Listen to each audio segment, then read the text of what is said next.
Now on ITV, another fascinating insight into what goes on behind the palace walls in part 3 of our documentary, Inside the Crown, Secrets of the Royals.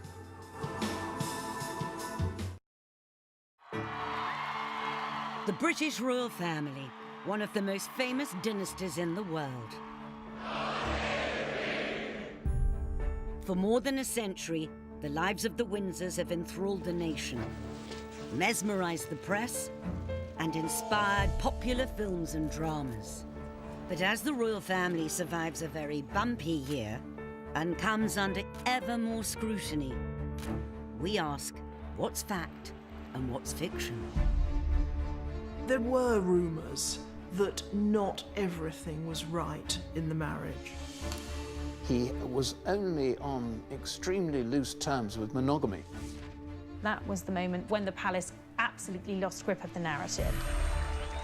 In this series, we examine the lives of the royal family, delving deep into the archives to reveal controversial documents concealed for decades. This is a handwritten note saying, we're going to tap the King's phone. And meet royal insiders who witnessed history firsthand. She steps out and we realise this is a horror story. I'm about 4 feet from the princess. It was the first sign something was wrong. Tonight, we explore how the Queen has managed some of her greatest trials and tribulations. Anything that could go wrong did go wrong. It was like slap, slap, slap across the face of the royal family. From divorce and disaster... The flames seemed to be 200 feet high. You could see it in her face. The emotion was palpable. To tragedy and murder. My brother and I were up the castle, and we actually heard the bomb go off. Pretty much to smithereens. Of course, there was nothing left.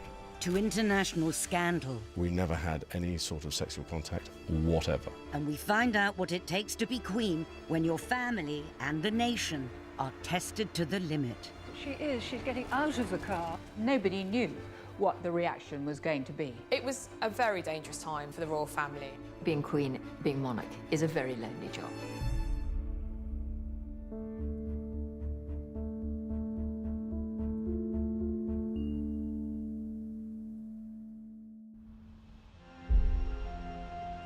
Grenfell Tower, June 2017. The worst residential fire in the UK since World War II. 72 people were killed. Dozens more were injured.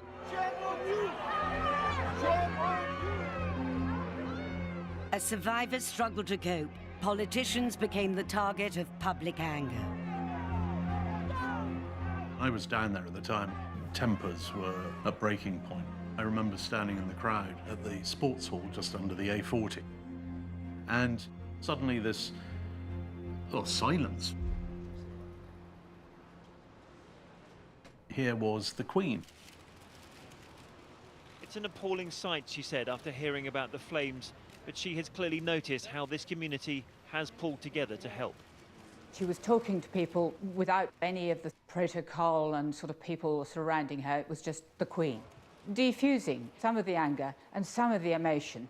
I think when you have some colossal tragedy or national shock, all the usual responses are there. Anger, incomprehension. And the Queen somehow rises above that. When she appears, it's a different mood. I think it's come over very strongly. It's because the community's been to help. There she is, looking strong, smiling, giving comfort. And that's what the Queen does at times of national tragedy. Just 3 weeks before Grenfell, the Queen had gone to Manchester in the wake of the concert bombing. Throughout Manchester's Children's Hospital, there was a ripple of excitement when news spread this morning of the Queen's unexpected arrival here. The royal family in general, the Queen in particular, are meant to act as national conduits of feeling. So when the Queen turns up at the site of the Manchester bombings at Grenfell Tower, it is as if the whole nation is showing their sympathy. And that perhaps is their function. What the Queen called a wicked act had, she said, brought this city together. Very interesting how everybody has united, haven't they? Yeah. It's been amazing, really. It's a hard row to tread between, on the one hand, being stoical, being brave. You had enjoyed the concert, presumably? Yeah, it was really good. Was it? And on the other, showing that they feel, and perhaps the balance has swung over the Queen's reign. I got to meet her before the concert as well. She was lovely. Really? Yeah. Perhaps at first it was more about showing courage, steadfastness. Now it's a little more about showing feeling. But the important thing is just for the Queen to be there. It's almost like as the mother of the nation, as she is supposed to be. You just want Mummy to be there in times of national trouble. By rushing to Grenfell and Manchester immediately after those disasters, the Queen got the mood of the nation right. But 50 years earlier, her judgment was not as sure. On the 21st of October 1966, a slag heap collapsed upon the South Wales mining village of Aberfan, engulfing the local primary school. The school lay in the direct path of the disintegrating man-made mud. 144 people were killed, 116 of them children. Their children were buried in that mud. Mud almost filled the classrooms. With shovels, if necessary, with bare hands, they pitted themselves against the uncounted tons of slimy filth. Aberfan was one of the first great national disasters that the Queen had to handle. She issued a statement expressing her condolences, but rather than going straight to the scene, she waited and sent Prince Philip instead. The reason that she gave for this delay was that she thought that if she was there, she would attract attention when people should be dealing with their grief, and that's what she wanted to avoid. She said that she was terrified that all the fuss that would accompany her visit might mean, God forbid, that some child was missed in the wreckage. But it was misunderstood. A lot of people were incredibly critical. The monarchy doesn't care, etc. It was a huge national tragedy, and still the Queen did not show up. But now, Daily Mail journalist Robert Hardman believes there was another little-known reason the Queen didn't rush to the scene. What everyone I've spoken to about it says is that the Queen was really worried that she would let the side down. She didn't want to go there and make things worse for these families. She was a young mother. Prince Edward was a baby, and she knew she was going to be as overwhelmed as everybody else was. And the last thing people want is a sobbing Queen crying on their shoulder. The tragedy of Aberfan presented a dilemma for the Queen as leader of the nation. How much of yourself do you show when you are confronted with death, with trauma, with a disaster? Of course, you don't want to be seen as apathetic, but also we don't want to see the Queen collapse, unable to cope, overcome with emotion at times when we are looking to her to keep the nation together. Finally, 8 days after the tragedy and under mounting criticism, the Queen made the journey to Aberfan to pay her respects. When eventually she did go at the end of the week, you could see she was genuinely moved by the tragedy of it. When she actually arrived, she spoke with families. There was one woman who'd lost 7 members of her family, and the Queen just sat with her, quietly, saying nothing for half an hour. That was the Queen showing her humanity. The occasions when you see the Queen display her grief, those occasions are very few and far between. But you really do see that emotion in her face. She saved the situation, and I think the lesson was that it's really important to make an instant appearance and not to wait. The Queen learned from her mistake at Aberfan. Over the past 50 years, she's worked hard to make up for it, returning to the village 4 times to meet bereaved families. I think if you ask anyone who's worked with the Queen a long time to name her regrets, one that usually pops up is Aberfan. The Queen said that she has to be seen to be believed. It's one of her favourite mottos. But she has also to be seen to feel, to care.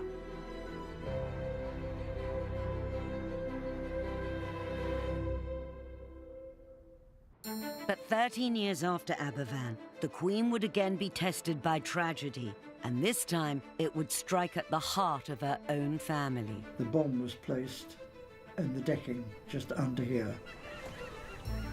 We saw the police rush back. There was utter mayhem.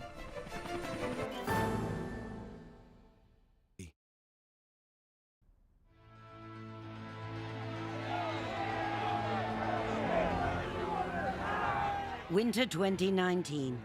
Britain is bitterly divided by the Brexit crisis. On the 24th of January, the Queen makes a telling speech to the Sandringham branch of the Women's Institute that's read as an allusion to Brexit. She talks of the importance of respecting the other person's point of view, seeking out common ground, and never losing sight of the bigger picture. This is the stuff of what being a sovereign is, uniting rather than dividing. It'd be very interesting to know what the Queen thought about Brexit. But she has transcended all that. In a divided country, it often falls to the monarch to lead the work of reconciliation. But some of the most painful conflicts the Queen has had to deal with have been within her own family. It is fitting that here the present Queen should meet the Duke and Duchess of Windsor. He is her uncle, and when he gave up the throne, Princess Elizabeth was a girl only 10 years old. In 1972, the Queen would attempt to make peace with the man who nearly brought down the monarchy. The vendetta had been incredibly long-lived, bitter, horrible, and the Queen Mother had been utterly unforgiving. The Queen's mission would coincide with a state visit to France as Britain prepared to join the EEC the following year. In the National Archives at Kew, royal biographer Robert Hardman has uncovered some remarkable documents revealing the planning of the trip. Here is this very, very important state visit. Today we go on about Brexit, but what we're looking at here is effectively Brentry. This is Britain going into Europe, with a lot of grandeur, with balls and dances and all the pageantry that Britain and France can deploy. So this is a very big moment. But for the Queen, the visit also had a personal dimension. Paris was the home of her uncle, the Duke of Windsor, formerly King Edward VIII, exiled to France after giving up the throne for American divorcee Wallis Simpson. This was the man who had abdicated in 1936, and the abdication had really shaken the monarchy. It was a dereliction of duty. It was the worst thing for the monarchy in the 20th century. And it had defined and shadowed the reign of the Queen. As the Queen prepared for the state visit, her uncle was dying of throat cancer. Here we have a letter from the palace to the British ambassador in Paris saying, please make sure there is time in the Queen's schedule for her to visit her uncle, the Duke of Windsor. On the assumption that His Royal Highness and the Duchess are going to be in Paris during the visit, the Queen would like to pay them a private visit. The Duke of Windsor's very, very unwell. The Queen fully understands this may be the last chance she gets to see him alive.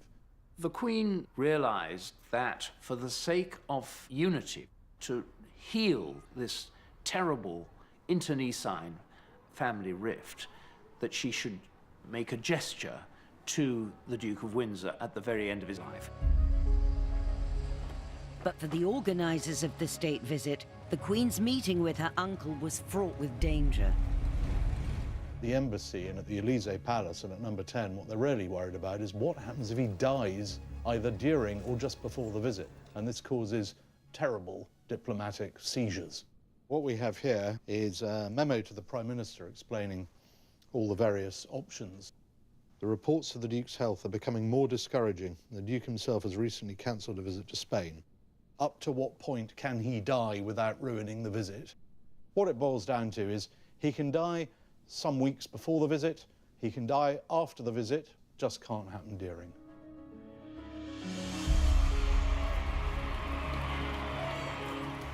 Finally, on the 18th of May 1972, the Queen, together with Prince Philip and Prince Charles, arrived at her uncle's home in the west of Paris and was ushered upstairs to the Duke's private sitting room. It would be a historic moment as the two of them met. The Duke of Windsor was so ill that his doctor had implored him to stay in bed, but he insisted that he had to get out of bed and stand up and bow to his niece, the Queen. He even put on a blazer over his pyjamas so that he looked smart for the occasion. And it took all his strength to do that. There he was with tubes sticking into his neck, and he got up and he bowed to her. And it was a most moving moment, really, because he had been bitterly hostile to George VI, her father, whom she had adored. It was, by all accounts, a very emotional moment. The Queen was seen to dab her eyes as she left because she knew that was the last she was going to see of her uncle. And it took all his strength to do that. And he then went straight back to bed. And then the Queen had a chat with Wallis Simpson.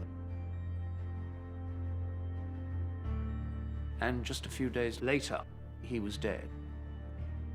I think this is a significant and rather moving moment. In a sense, his death releases the Queen from the shadow of the abdication. There was a sense of closure. This is the end of what had been a turbulent period for the monarchy. That was an example of her ability to draw the curtain over the past and to act as a reconciler, a healer. And that's the crucial thing about monarchy, that it should draw people together. And that's what she did.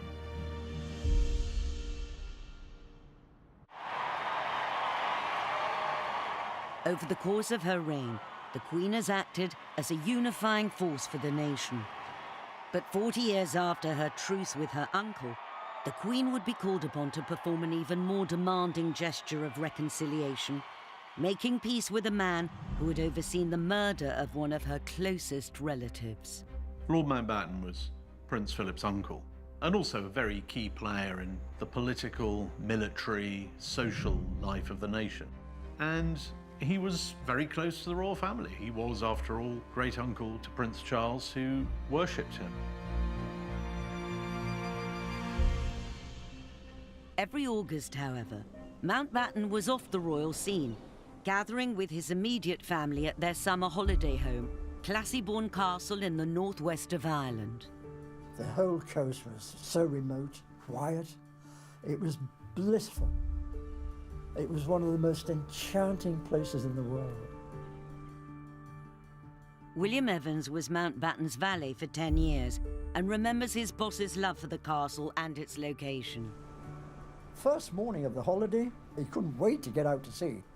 Every second that we had was spent out lobster fishing. Shadow 5, my grandfather's fishing boat, was incredibly simple. There were no frills whatsoever, and he loved it. India Hicks, Lord Mountbatten's granddaughter, has spoken only rarely about the holidays she spent with her grandfather at Classiebawn. He would try and get as many grandchildren as possible to come every single day.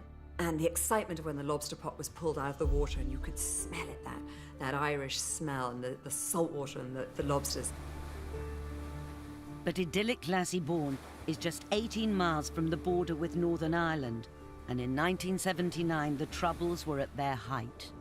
It is extraordinary that just when tension and violence were at their most acute, Mountbatten still did his summer holiday in Ireland. All the family tried their best, but there was no way they would stop him going to Classiebawn. August the 27th, 1979 was a glorious day. Mountbatten and his extended family, including his daughter and twin grandsons, set out on Shadow 5. But just as they reached open water, tragedy struck. My brother and I were up the castle, and we actually heard the bomb go off. We saw the police rush back for their binoculars. There was utter mayhem. The bomb was placed in the decking just under here, which is just close to where the steering wheel is. This is exactly as the Shadow 5 would have been coming out of the Black Rocks. Lord Mountbatten's on the wheel. And up above is the coast road, where the terrorists were waiting to remotely control the bomb, blew it to smithereens. Of course, there was nothing left. Lord Mountbatten, one of his twin grandsons, 14-year-old Nicholas Knatchbull, and a 15-year-old crew member, Paul Maxwell, were killed. Another passenger, the Dowager Lady Brabourne, died the next day in hospital. It would be hard to define a more cowardly attack in the annals of high-profile terrorism than to blow up a grandfather with his children out fishing on holiday. The Queen was at Balmoral when she received the news of Mountbatten's death. The twin who was not killed later came up to Balmoral, and he arrived late at night and the whole house was shut up, and the Queen rushes down the corridor to greet him, to sort of, enfold him, if you like. And that's a side of the Queen we don't often see. Mountbatten's death hit the royal family really hard. I mean, he was very close, particularly to Prince Charles and to the Queen.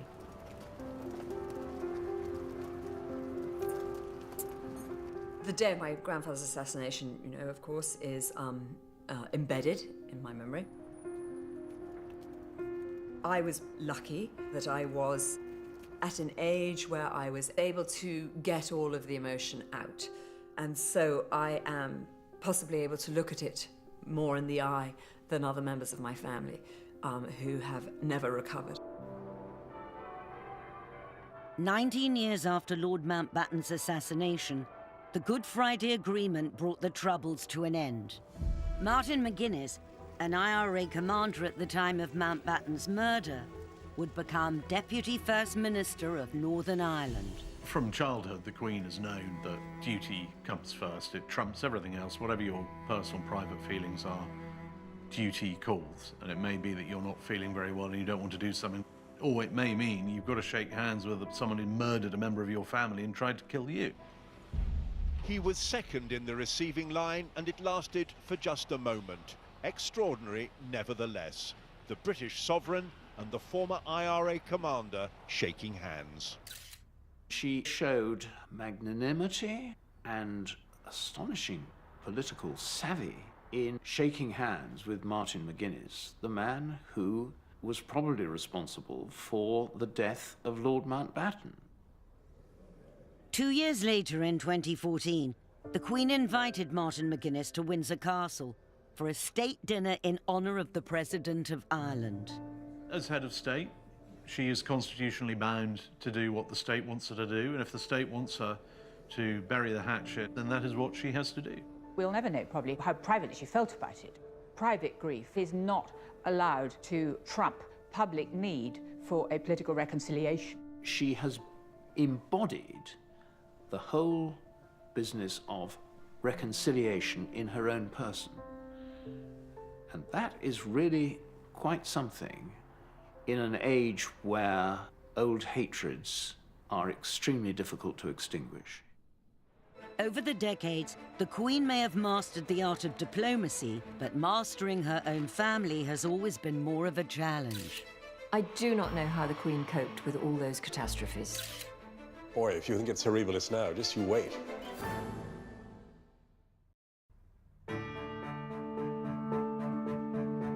"2019 was one of the most difficult years of the Queen's reign. It began when her 97-year-old husband, Prince Philip, crashed his Land Rover on a public road. 2 other people were injured. There is broken glass on the roadside tonight and some debris from the 2 cars involved. The 2 women inside were taken to hospital in King's Lynn. They have since been discharged. But in November, things got worse for the Queen when Prince Andrew gave a misjudged TV interview about his friendship with convicted sex offender Jeffrey Epstein. That's the bit that, as it were, I kick myself for on a daily basis, because it was not something that was becoming of a member of the royal family. The scandal was so toxic, it threatened to engulf the royal family. The Queen was forced to ask her favourite son to withdraw from public life indefinitely. On this issue, The Queen acted fast and decisively. But that hasn't always been the case when she's been tested by family scandal. 1992 was extraordinary. It was month after month, every month, a different scandal. It started in January, those pictures of Fergie and Steve Wyatt. Anne and Mark Phillips announced that they were to divorce. Divorce? Very mirror. Never been mentioned. Then there was the tour of India that was supposed to mark a reconciliation, and instead we saw Diana photographed ostentatiously alone. Andrew and Fergie split up. She's been accused of extravagance, bad taste, and an over-exuberant manner. The Squidgygate tapes, late-night conversation between Diana and her lover, recorded and broadcast to the nation. It was like slap, slap, slap across the face of the royal family. I mean, it just didn't stop. And the paparazzi were out there trying to get the photographs to go with all these stories. Fergie is photographed having her toes kissed by her financial advisor. Papers say the pictures show the truth about his relationship with the Duchess. What is your exact relationship with the Duchess of York? Could you tell me that, please? And they were all at Balmoral when the news broke. And the Queen had to come down to breakfast and see them all reading the papers. Some of the stories were really things you wouldn't have wanted to discuss much with your own family, let alone with the head of state. The Queen herself is reported to have said to a friend, "Where did I go wrong?" One event did more than any other to shatter the picture-perfect image of the royal family. A biography of Princess Diana by journalist Andrew Morton. There was a huge build-up to the Andrew Morton book, and I had an idea of what was coming, but not quite sure what the scale of it was going to be. We were told to batten down the hatches and try and deal with it as best you can. But how do you deal with something that is there in print? The book contained astonishing, intimate revelations about Diana's married life. Diana had spoken via an intermediary to Andrew Morton about the horrors of her marriage, about the coldness of the royal family, about everything that you would never, ever in a million years expect a princess to talk about. It went crazy. It was in Parliament. It was discussed in every television programme. Here were stories about Diana throwing herself down a flight of stairs in front of the Queen Mother, about bulimia, about unfaithfulness in the marriage. Royal advisors love to control as much as they can. Suddenly, here was evidence of a total loss of control. That was the real earthquake behind Morton. The problem that the Queen faced was that the younger generations of royals were not adhering to these high standards that she herself had set, and therefore she was being undermined. In the 1980s and 90s, managing the succession of family scandals would become one of the Queen's biggest tests of judgment. The Queen's style has been laissez-faire, sometimes I thought too laissez-faire. There were many times when I was working for Princess Diana when I wished that the Queen would intervene more. And I think there were times when a bit more direction from above could have produced a much happier result. Sir Martin Charteris, who was her private secretary, said that the Queen could judge when things were going badly, and she worked to try and put them right. Not so good in taking initiatives, in doing something new. The Queen may have taken a hands-off approach to her family troubles, but later in 1992, she would face a disaster where she could do little more than react. I remember it was a Friday morning, and I got the call that there was a small fire at Windsor.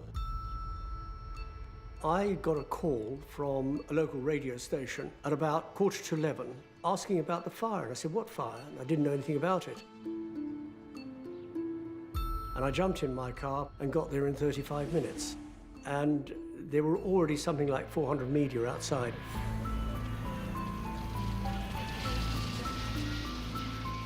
From 5 miles away you could see smoke, and you could actually see flames from about a mile away. It was horrific. I was probably the first BBC reporter there, and it was just astonishing to see this seemingly impregnable building in flames. The fire began in the north wing when an unattended builder's lamp set fire to a curtain. What started as a fire in a small private chapel soon spread to some of the most famous rooms where some of the most important moments in modern royal history had happened. At one point, there was this extraordinary scene. Soldiers, castle staff, cleaners, cooks, all passing Leonardo drawings, carpets, vases, priceless items from hand to hand just to get them out of the path of the fire. The only member of the royal family who was in residence at the time was Prince Andrew. A shock and horror in the fact that it took hold so quickly. Her Majesty was shocked.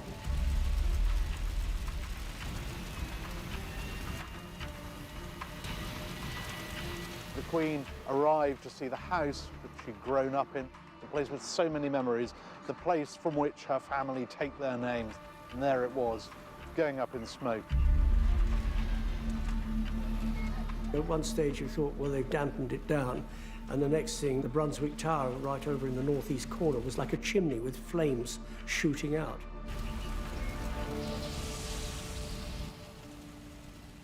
The massive salvage operation helped save most of the priceless furniture, but the fire had destroyed over 100 rooms. The Queen was devastated by it. You could see it in her face. The emotion was something palpable. You don't often see that utterly depressed look on her features.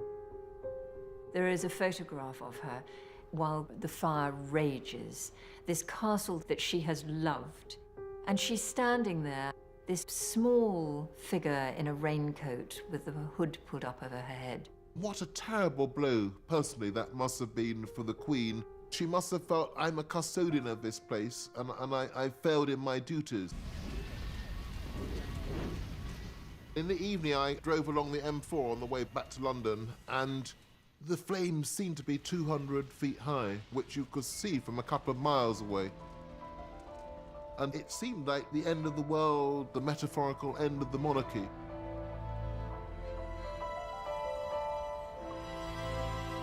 Four days after the fire, the Queen delivered a speech at the Guildhall in London. It was being made to mark her 40th Jubilee, but at the end of a year of scandal and disaster, it became a plea for understanding. She had a very bad cold, and she'd also breathed in quite a lot of smoke. She was having some difficulty speaking, and she said to her private secretary, I think I'd really rather ask the Duke of Edinburgh if he could deliver this. And her advisor said, no, look, I think you need to make this speech. 1992 is not a year on which I shall look back with undiluted pleasure. It's a speech that's remembered for two words in particular. It has turned out to be an annus horribilis. Or to transpose it into the Sun's charming argot, one's bum year. And I think she felt those two words really summed up the year that she'd been through. I sometimes wonder how future generations will judge the events of this tumultuous year. I dare say that history will take a slightly more moderate view than that of some contemporary commentators. I think that was another rare moment where you saw the vulnerability of this woman. She may be monarch, but she is still, underneath it all, a woman who feels and hurts just as we all do.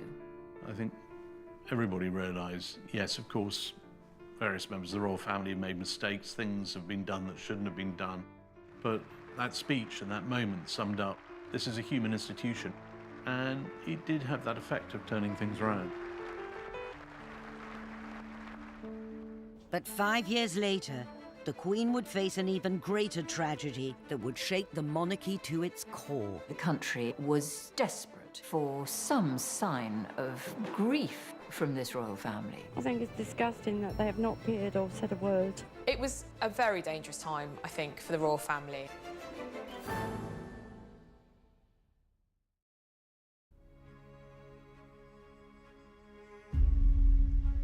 On the 31st of August 1997, the Queen was at Balmoral on her annual summer holiday when she was awoken in the early hours of the morning. We have reports from Paris that Diana, Princess of Wales, has been killed in a car accident. They were apparently being pursued by paparazzi on 2 motorcycles. In terms of the death of an individual, it was perhaps the biggest story in the world since JF Kennedy's assassination. And it just was astonishing how many people seemed to be personally affected because she had been this universal, much-loved figure. Diana's death shocked the world. But rather than rush back to London to lead the nation in grief, the Queen remained at Balmoral. Well, I can remember I came up to London, and when I got to the top of the Mall, I realized that Buckingham Palace was totally shut. There were no lights, there was nothing. And yet all these thousands of people, very quietly, had come there, and there was nobody at home. There was no information coming out. They weren't briefing the press, they were just kind of on lockdown, there was no information. Clearly the country was desperate for some sign of grief from this royal family, who just seemed to be carrying on as normal. For the past 5 days, most of the royal family, including the Queen, have been 521 miles away at Balmoral, leaving the palace empty with no flag flying. People wanted to see the Queen. Where's our Queen? Where are you, ma'am? Where's our flag? Speak to us, Mom. Your people need you. Show us you care. Very, very, very disgraceful, I find their behaviour. Very disgraceful. What do you think, madam? I think it's disgusting that they have not appeared or said a word. I think it's a disgrace on the whole royal family. It was a very dangerous time, I think, for the royal family. It was perhaps the single clearest moment in her reign when she and her people were at odds. But since Diana's death, the real reason for the Queen's silence has become clear. That week after Diana died, the Queen, I think probably rightly, decided to stay in Balmoral to look after the boys, because the boys were her prime concern.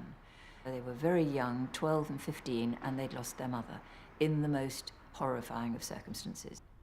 I mean, the most horrendous tragedy for any family, but to have to play it out in the public gaze. She decided to keep the family very private and put her family first. In Diana's death, you saw a tragedy hit a family. They may have been royal, but they were just a family. Prince William and Prince Harry looked uncomfortable in front of the cameras, but this was their first opportunity to read for themselves the touching messages left for them by a grieving public. I think that outpouring of grief and shock took the royal family hugely by surprise. Certainly, I think the Queen was quite shocked and didn't really know how to deal with it. More than any other tragedy of the Queen's reign, the death of Diana was a conflict between her 2 roles. On the one hand, there's the public grief, and the Queen is expected to lead that. And on the other hand, a really terrible, traumatic tragedy for her as a private individual. And these 2 things meet in a way that they hadn't met before in her reign. Finally, 5 days after Diana's death, and as public anger was reaching boiling point, the Queen returned to London. There we see the Queen leaving Northolt now Airport on the way down from Balmoral. To me, the most significant turning point of the Queen's reign, and I was there covering it for the BBC Live, was the day that she returned from Scotland. Wesley, what is the mood outside Buckingham Palace at the moment? It's extremely sombre mood and a very sombre scene. There are literally thousands of people here.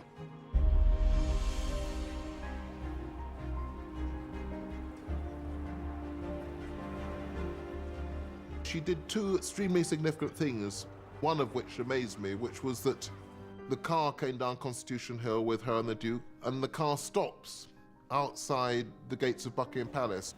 Looks as though the Queen is she's getting out of the car, Wes, and is going to talk to people. It's extremely unusual. This is almost unprecedented. I think perhaps the last time the Queen was among her people outside the palace was the day the war in Europe ended. That was a very bold example of personal leadership to go out amongst those crowds. Actually, nobody knew what the reaction was going to be. Those of us who'd been in those crowds for a week knew that the crowds were quite hostile. And then she goes up to somebody in the crowd who hands out a flower to her. And the Queen says, "Would you like me to put that with the others?" And the woman says, "No, it's for you." And from that moment, the sort of crowd flips, and it's no longer the hostile crowd that it had been.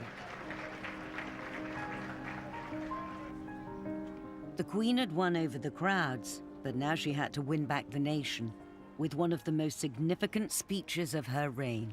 I happened to hear her doing the one run-through and then straight into the speech live at a moment of very, very high emotion.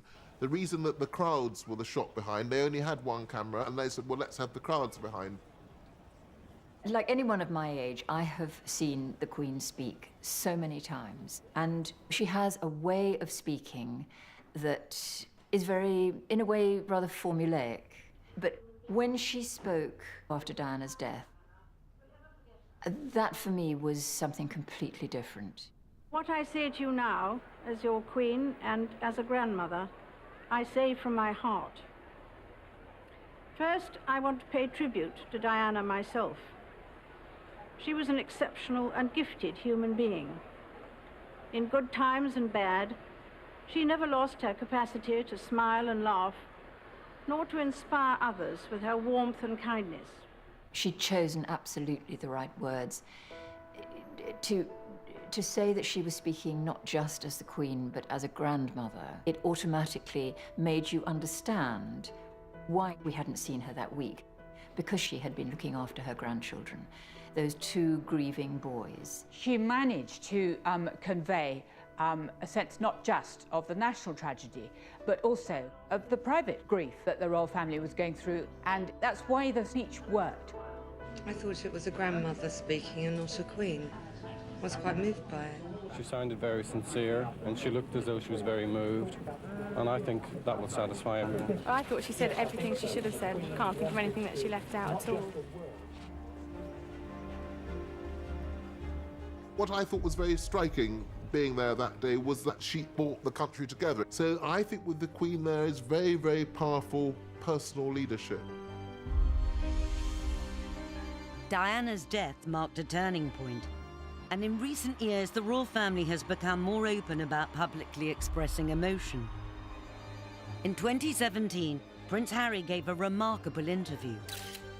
So Hazza, how are you today, really? Today I'm okay. I'm a little bit nervous, a little bit tight in the chest, but otherwise fine. Speaking to a newspaper podcast, he talked for the first time publicly about the emotional impact of his mother's death. Losing my mum at the age of 12 and therefore shutting down all of my emotions for the last 20 years has had a quite serious effect. And actually, all of a sudden, all of this grief that I'd never processed started to come to the forefront. I was like, there's actually a lot of stuff here I need to deal with. In that interview, Prince Harry was incredibly candid. To hear him admit that it had taken him the best part of 2 decades to cope with the grief of losing his mother, to hear him talk about coming close to the point of a complete nervous breakdown, this was absolutely extraordinary. But it was 20 years of not thinking about it, and then 2 years of total chaos. Quite hard to believe that such a senior member of the royal family would be speaking so openly. For a century or more, the royals have been stoic about emotion. But what we want from our royals is changing. The youngest generation are very aware of that, and that really shows how far the royal family's come. In the future, it will be William and Harry that the nation looks to in times of grief and tragedy. The nation has always had a place in its heart for both of those boys. Having gone through such a personal tragedy, I think that resonated with people.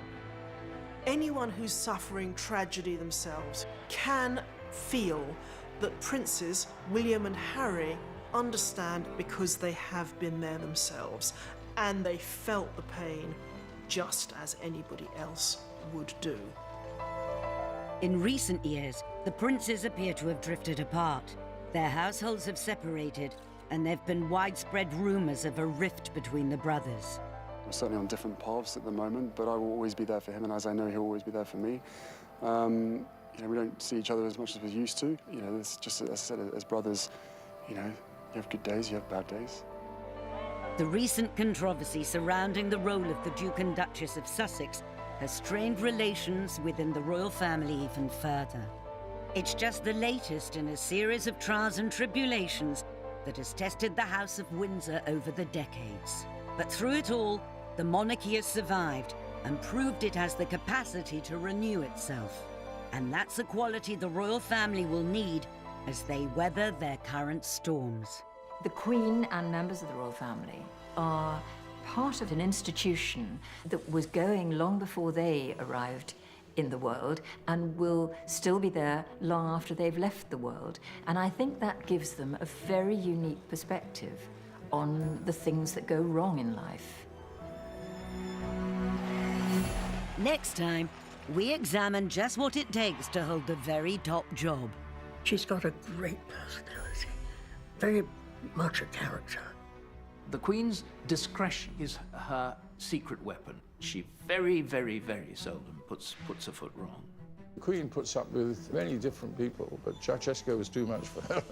She made it quite plain. She's always going to be the most important person in a room, but she doesn't have a sense of importance. One of her favourite jokes is if a phone goes off, she says, "Oh, that must be somebody very important."